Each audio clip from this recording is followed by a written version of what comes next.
Hey guys, Falcon 25 here, watching the launch of Mission director has GPS given the go Space for flight. Vehicle 4 Everything continues to on the look SpaceX good. Falcon 9. Pressurizing the tanks one final time here to get ready for liftoff. But right now at T-minus 30 seconds and counting, all systems are go for the launch of Falcon 9 with GPS 3, Space Vehicle number 4.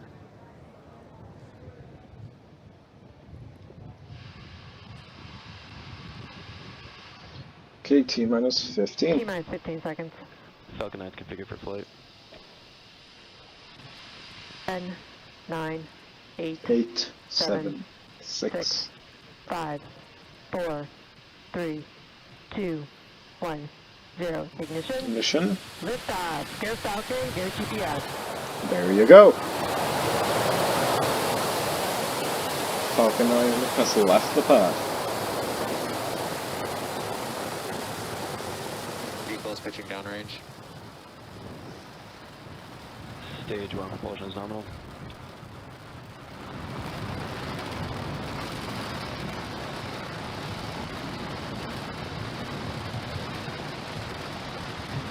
"30 seconds into flight, propulsion says the Merlin 1D engines are nominal. We're on trajectory and preparing to throttle down in preparation for maximum dynamic pressure." That is, of course, the point where And we're the heading vehicle into the experiences throttle maximum bucket stresses as from we the power atmosphere. down the Merlin engines.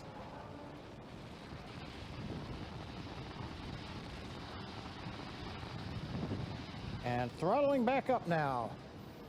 And when the engine's back up at full power, Supersonic. There we go. and we have gone past Mach 1. Waiting now for max Q call out.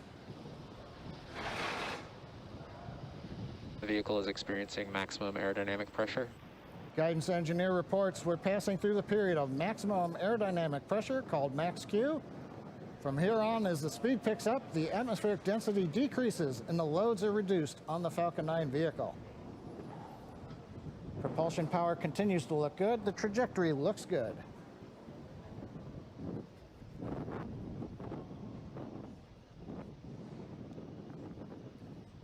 MVAC engine chill started. The engine chill in call out on the MVAC second stage engine indicates we've begun chilling that turbopump like we did with the first stage engines, getting ready for ignition of the upper stage engine. Now coming up in just over 30 seconds, the usual 3-sequence event that'll happen in rapid succession. Main engine cutoff will shut down the 9 Merlin 1D engines you can see glowing there in the night sky. Stage separation, and then we'll get startup of the second stage engine. And of course, everything. And of course, both the first stage and the fairings will come down. I believe what they're going with for the moment, well, for this launch. Nice view from the ground camera looking up at the 9 Merlin 1D engines on the business end of the Falcon 9 first stage. Is they're going to let the fairings land in the ocean. They'll be picked up at a, well, as soon as they can, but they won't attempt a recovery in the net. Stage separation confirmed. There we go.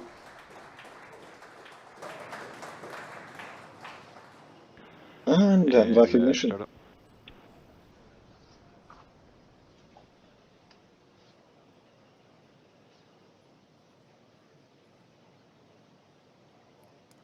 So we've had a good separation. MVAC up on power. On the left screen, the first stage continuing to coast downrange as it begins to deploy those large titanium grid fins. Trajectory continues to look right down the middle. Both stages are following nominal trajectories. Guidance confirms we're on nominal trajectory with both stages. Acquisition of signal, Maryland. Maryland reports they've got signal from the second stage. Next event coming up is payload fairing separation. Separation confirmed. A nice view from the camera looking forward. There the you go. GPS 3 satellite with the 2 payload fairing heads separating. Everything continuing to go well on this mission. 3 minutes and 42 seconds into flight. First stage continuing to coast to apogee, headed downrange.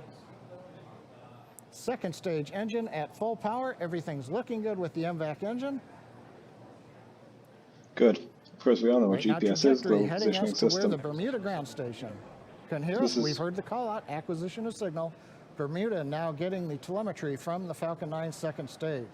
So 4 minutes, 8 seconds into flight, everything going well on the flight of Falcon 9 with GPS 3. Both stages continue to follow nominal trajectories.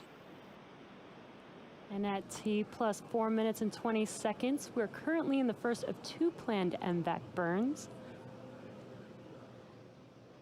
And we just passed T plus 4 minutes and 23 seconds, and that's actually when the first stage reaches apogee of 120 kilometers, almost 400,000 feet. At stage separation, the first stage velocity is about 2,200 meters per second, or 5,000 miles per hour. So right after stage separation, the first stage, still moving at such a high velocity, continues to raise its altitude as it coasts for a couple of minutes. Basically, the first stage almost doubles its altitude from stage separation, which occurred at about 69 kilometers or 226,000 feet, to when it reaches apogee, and then it starts its return back to Earth. And again, apogee is the highest point, or the furthest that it is away from Earth in the trajectory of the first stage. Now, the next major milestone that you'll be able to see on your screen is the first stage's entry burn.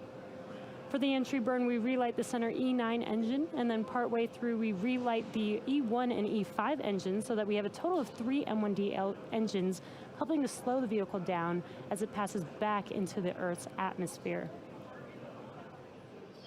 We're just about 40 seconds away from that entry burn beginning. Today's entry burn should last about 27 seconds long. Both stages continue to follow nominal trajectories. And you heard that call out that both stages are looking good. T plus 6 minutes. We're about 20 seconds away from that entry burn on first stage. And it is nighttime over there on the East Coast, so hard to see that first stage on the left-hand But you'll screen. damn well see once that engine ignites. Begins, it should light up Well, that screen. You engines should for be real. able to see first stage pretty well. Because the actual plasma from the engine firing, there you go. That in and of itself acts a bit like a heat shield. And there's I'm that entry unaware. burn starting up. Stage FTS is saved. Stage 1. I'm unaware of the exact physics behind it, but it's interesting. You could see the plume started off small and it got a little larger, and that is because we started with 1 single engine and added a couple engines for a total of 3 for this entry burn. Stage 1 entry burn shutdown. And that concludes the entry burn. Next up, we do have a couple major milestones happening back to back. The start of the landing burn for first stage, followed immediately afterwards by SECO 1 on second stage. And SECO, which stands for second engine cutoff, is where we shut down the MVAC engine to allow the second stage to coast, which preserves the fuel until we need it for the final burn to take us to our targeted orbit for the GPS-3 satellite. Then about 25 seconds. Okay, stage 1 expected. Then about 25 seconds after SECO 1, we'll hopefully have a nice view of the first stage touching down on, of course, I Still Love You. And there's that drone ship on your left-hand screen. Stage 2 has entered terminal guidance. Stage 1 transonic. That means it is below the speed of sound now. Just about 20 seconds away from those 2 events. Again, the landing burn, followed by SECO 1 on second stage, just a couple seconds after that landing burn begins. Stage 2 FTS is saved. Good, that means they're not going to blow it up if something goes wrong. Stage 1 landing burn. Okay, that means the first stage is almost on the barge now. Or autonomous spaceport drone ship. And SECO. And there we've had SECO waiting for confirmation of good orbit as first stage returns to Earth. Stage 1 landing leg deploy. Okay, you can see the barge all lighting up. There you go. Good orbit, and at the same time, we have touchdown of our Falcon 9. There you go, success. Of course, I Still Love You. And again, that did happen at the same time, so we did have SECO and good orbit of our second stage. 2 expected. And there you can see on your left-hand screen, first stage landed on, of course, I Still Love You. This marks the 16th Falcon 9 landing just this year and the 64th of all time.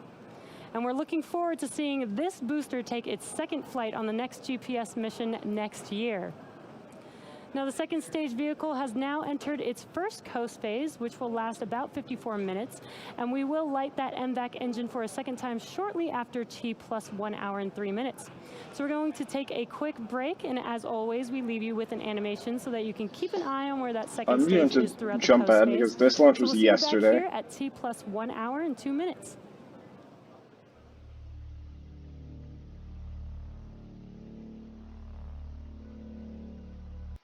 Second stage that lightly pushes the stage, and that helps keep the propellant at the bottom of the tank right above the inlets to the engine's turbo pumps. As you can see from the ground track, we're passing south of the Tasmania ground station in Australia. Approaching New Zealand.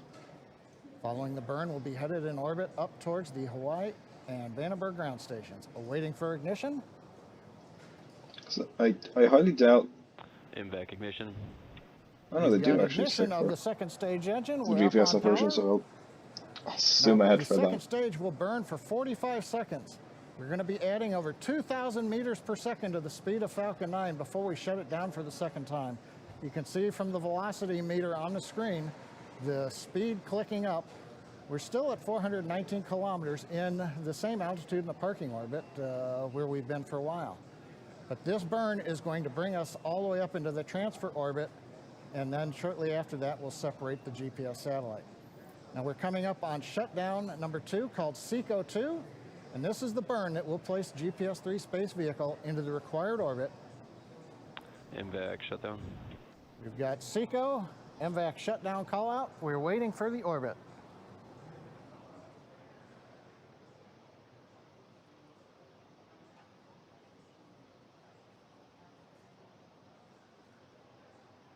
Nominal insertion orbit. The guidance, navigation, and control engineer has called out a nominal orbit. Looking at the data, it's an excellent looking orbit. So second good. stage in a good orbit, GPS spacecraft is still attached to the Falcon 9 at this time. Now we're going to go through a series of events to get ready for separation. A little bit after we have finished a short coast, we are going to start a slow spin of the second stage. That's going to help stabilize the GPS satellite when it's released from the second stage. We also have to wait until the orbit takes us into range of the 2 Air Force satellite ground stations, one in Hawaii, one in California. We've got to make sure that the ground stations can be in contact with the GPS satellite before we release it. So all of this is going to take 24 minutes to get into the right situation at the right spin rate. And that satellite separation is planned to occur at about T plus 1 hour and 29 minutes. So we're going to pause the commentary now during this coast, but we will come back just before planned separation in about 23 minutes. We'll be back with you at T plus 1 hour, 28 minutes, and 30 seconds.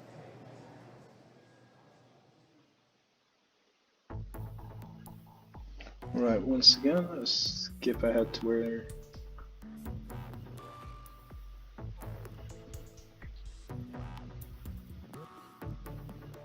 That's If you're right. just now joining us, we had an There we go. on-time launch at 6:24 p.m. Eastern Time, followed by a successful ascent, stage separation. First stage came back and landed on Of Course I Still Love You, and 2 second stage engine burns.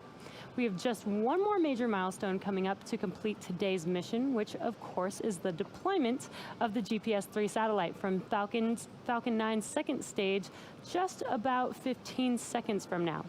Currently, the second stage is rotating to stabilize the GPS-3 satellite, and we're currently in view of those 2 customer ground stations on the western U.S. that John mentioned earlier that are necessary to connect to prior to deployment today. We've got a nice live view of that GPS-3 satellite. Payload deploy confirmed.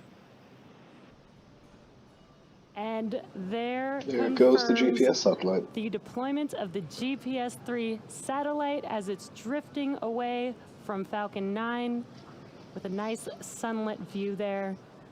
This confirms a successful spacecraft separation, and that completes our primary mission, which will bring today's webcast coverage to a close. And it's a great view of the GPS satellite drifting slowly away from the Falcon 9 second stage, and it's a great way to bring a webcast to an end.